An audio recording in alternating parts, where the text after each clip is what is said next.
टंग की एक्सरसाइज करवानी है, उसके माउथ की फुल एक्सरसाइज। तो क्या हमें कोई कितना भी बोल दे पढ़ ले तो हम नहीं पढ़ेंगे। तो अगर हमारे मन ही नहीं है पढ़ने का तो हम कैसे पढ़ लेंगे? बच्चे ने करा तो आपको रिपीट करना है, बच्चे ने करा आप भी करे अरे वाह!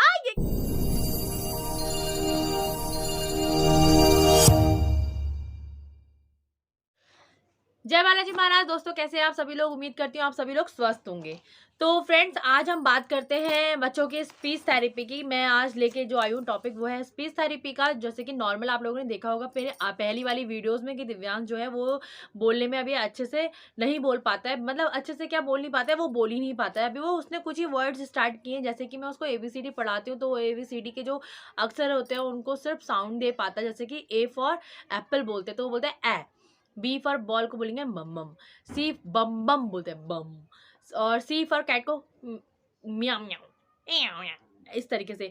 तो बहुत सारी चीजें हैं दिव्यांश नहीं कर पाता है। अभी स्पीच बिल्कुल भी नहीं है उसकी। अभी वो मम्मा बोलता है, सिर्फ मम्मा माँ मम्मा माँ मम्मम, इस तरीके के वर्ड्स वो यूज करता है। ठीक है, तो मैं आपको यहाँ पे बताती हूँ कि स्पीच थेरेपी की जरूरत किन को होती है, किस लिए होती है और किन को होती है। सबसे पहली बात, अगर बच्चा 1.5 साल तक नहीं बोल रहा है और वो बिल्कुल भी इस तरीके से सक्षम नहीं है कि वो अपनी कोई भी बात कहने के लिए या करने के लिए इशारा करता हो, आवाज नहीं निकालता हो, जैसे किसी भी प्रकार की आवाज ओ आ ऊ ई इस तरीके की आवाजें नहीं निकालता है, तो बच्चे को डेफिनेटली कोई प्रॉब्लम है। अगर बच्चा इस तरीके की चीजें कर रहा है कि जैसे आपने कहीं पे चॉकलेट रखी है, वो बोला है ए, तो बच्चा बोलेगा, मगर थोड़ा डिले बोलेगा। अगर 1.5 साल तक बच्चा नहीं बोलता है, वैसे मोस्टली 1.5 साल तक बच्चे बोल जाते हैं, बहुत सारे वर्ड्स उनको आ जाते हैं। तो अब किस वजह से बच्चे नहीं बोलते हैं? तो सबसे पहली बात तो उनको हो सकता है ऑटिज्म की प्रॉब्लम हो सकती है, किसी प्रकार की सेरेब्रल पॉलिसी हो सकती है बच्चों को, ठीक है, डाउन सिंड्रोम हो सकता है, या कोई प्रकार की इंजरी हो सकती है। तो बहुत सारे कारण होते हैं स्पीच नहीं आने की। ठीक है, अब स्पीच की जो थेरेपी होती है वो क्या होता है कि स्पीच थेरेपी मतलब कि ओरल मोटो एक्सरसाइज होती है उसमें। तो आपके माउथ की जो एक्सरसाइज होती है ना, ये इसकी जो मांसपेशियां होती है बहुत जकड़ी होती हैं और उनके जॉ लाइन्स काम नहीं करते हैं, लिप्स काम नहीं करते हैं, इस तरीके से मूवमेंट्स नहीं कर पाते हैं, उनकी टंग काम नहीं करती है। ब्रेन से हमारे वोकल कोड पर एक संकेत आता है जिसमें हम जो सोच रहे हैं हम उसे बोल पाते हैं।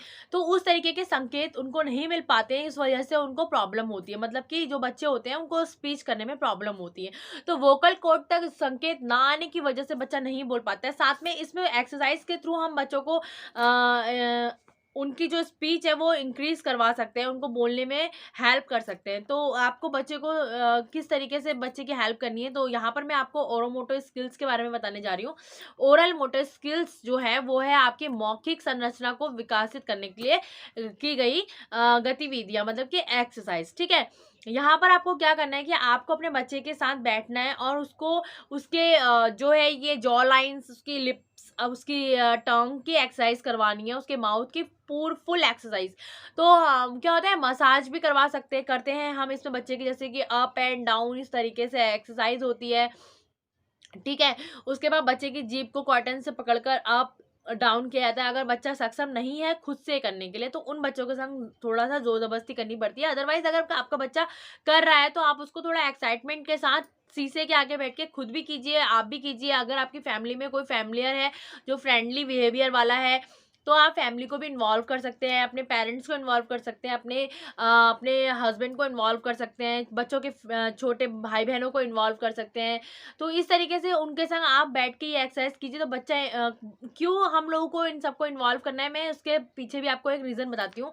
क्या होता है ना, बहुत सारे बच्चों के अंदर ही इच्छा शक्ति जो होती है ना वो कमज़ोर होती है। तो वो स्वयं से ही खुद की कोशिश नहीं करते हैं कि उन्हें बोलना है। और इस सबसे मेन चीज़ क्या है कि अगर आपकी खुद की इच्छा शक्ति नहीं है कि आपको ये चीज़ करनी है, तो आपको कोई कितना भी करवा लेगा, तो आप नहीं कर सकते। जैसे कि पढ़ने के ऊपर ही बोल लेंगे, हमें कोई कितना भी बोल दे, पढ़ ले तो हम नहीं पढ़ेंगे। तो अगर हमारे मन ही नहीं है पढ़ने का, तो हम कैसे पढ़ लेंगे? हाँ, हो सकता है हम किताब खोल के बैठ जाएँ और हम बस किताब में ही देखते रहेंगे, मगर हम उसको पढ़ तो नहीं रहे हैं, तो हम पास तो होंगे नहीं, फेल ही होना है। तो इस नॉर्मल सी बात है, जब तक हमारी इच्छा शक्ति स्वयं नहीं होगी, हमारे सामने खाना भी पड़ा होगा, तो हम जब तक अपने मुँह में डालना पसंद नहीं करेंगे। करेंगे तो वो खाना रखा हुआ कोई हमारे मुंह में उड़ के तो आएगा नहीं, है ना। तो सबसे ज़्यादा ज़रूरी क्या है, हमारी स्वयं की इच्छा शक्ति। तो बच्चे की इच्छा शक्ति को कैसे डेवलप करना है उसके बारे में मैं आपको बताऊंगी। बहुत ही मज़ा आने वाला है वीडियो में, तो प्लीज़ वीडियो को पूरा देखिए। तो जब बच्चे की इच्छा शक्ति कैसे बनानी है, बाकी तो एक्सरसाइज तो हम तब कराएंगे जब बच्चा इच्छा शक्ति रखता होगा, ठीक है। कैसे करना है, अब जब आपका बच्चा एक्सरसाइज करने के लिए तैयार है तो आपको क्या करना है बच्चे को आप करके दिखाइए, या बच्चे ने कुछ भी करा, जैसे मान लीजिए बच्चे ने ए करा तो आपको रिपीट करना है ए, बच्चे ने करा ए, आप भी करिए ए, अरे वाह ये क्या कर रहा है, ए ए करिए, ठीक है। अब बच्चे ने ब्र करा तो करिए, आप भी करिए, अरे गाड़ी चलिए इस तरीके से, ठीक है।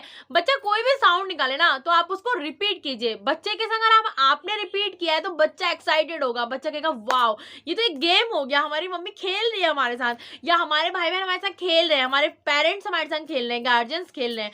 तो उसमें बच्चा एक्साइटेड होगा, उसकी इच्छा शक्ति बढ़ेगी कि वो नेक्स्ट टाइम से क्या होगा, आप उसके बगल में आके बैठोगे तो वो सोचेगा कि यार खाली बैठी हैं, चलो मैं इस तरीके के साउंड्स करता हूँ, मम्मा भी हमारे साथ रिपीट करेगी, या फिर आप साउंड्स करोगे तो बच्चा रिपीट्स करेगा, ठीक है।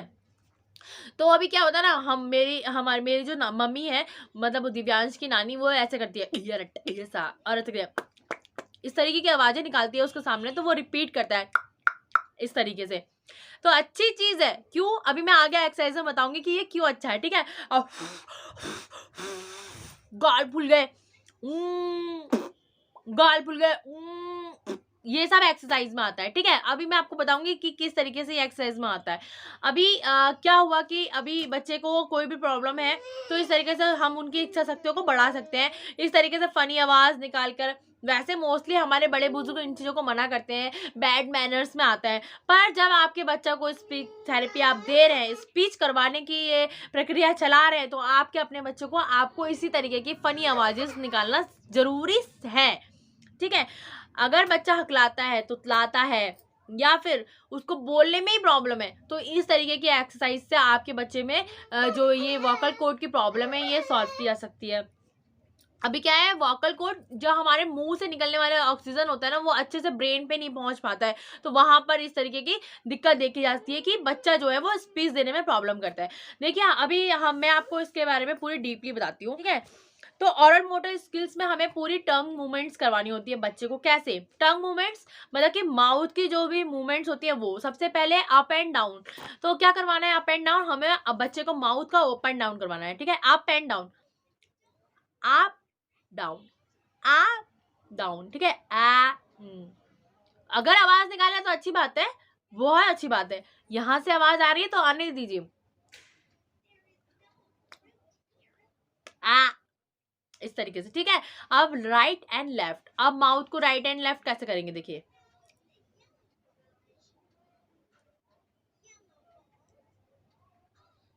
इस तरीके से इसका जो जॉ है वो उसको अप एंड डाउन करना है, मतलब राइट एंड लेफ्ट करना है, ठीक है। उसके बाद जो टंग है उसका इस्तेमाल करेंगे हम, तो उसको करना है इन आउट।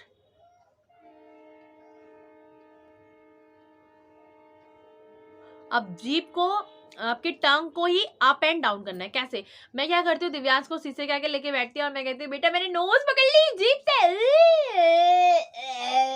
ऐसे करके, मैं चिक पकड़ लिया, ऐसे करके, ठीक है। अभी जीभ को राइट एंड लेफ्ट करना है, तो मैं क्या कर, स्टार्टिंग में मैं यहाँ पे शहद लगाती थी दिव्यांश के,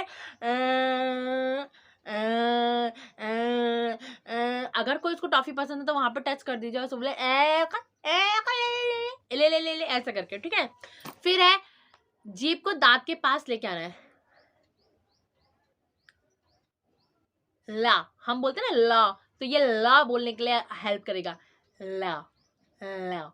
और कको में आप लोगों ने देखा होगा कि क से जो शुरू होते हैं शब्द, वो वाले शब्द जो होते हैं मुंह खोल के बोलते हैं, आ ई उ ऐसे बोलते हैं, और जो क वाले शब्द होते हैं का, क, ख, ग, घ, ग ऐसे बोलते हैं, और फिर चौ वाले शब्द चा, चा, तो जीभ थोड़ा सा पीछे जाएगी, चा ऐसे, और ये जो चा ऐसे हो जाता है, ठीक है।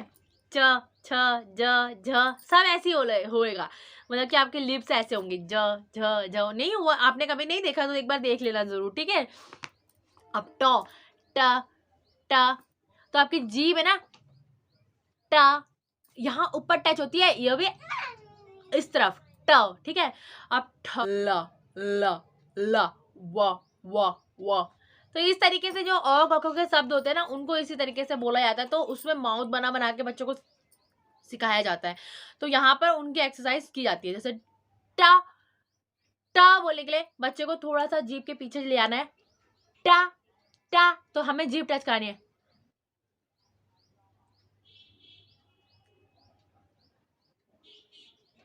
ऐसे, ठीक है। ये तो एक्सरसाइज होगी।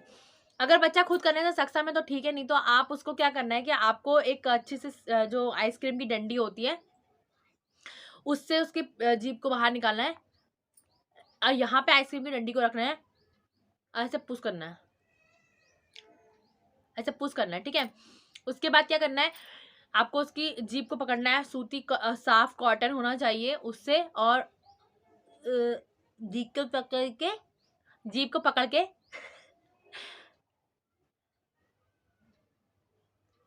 आपको इस तरीके से घुमाना है, अंदर बाहर करवाना है।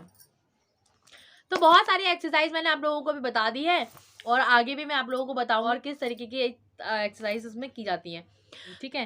तो उम्मीद करती हूँ आप लोगों को मेरा ब्लॉग्स पसंद आते होंगे और आप लोगों को थोड़ा बहुत हेल्प करती होगी। Thank you.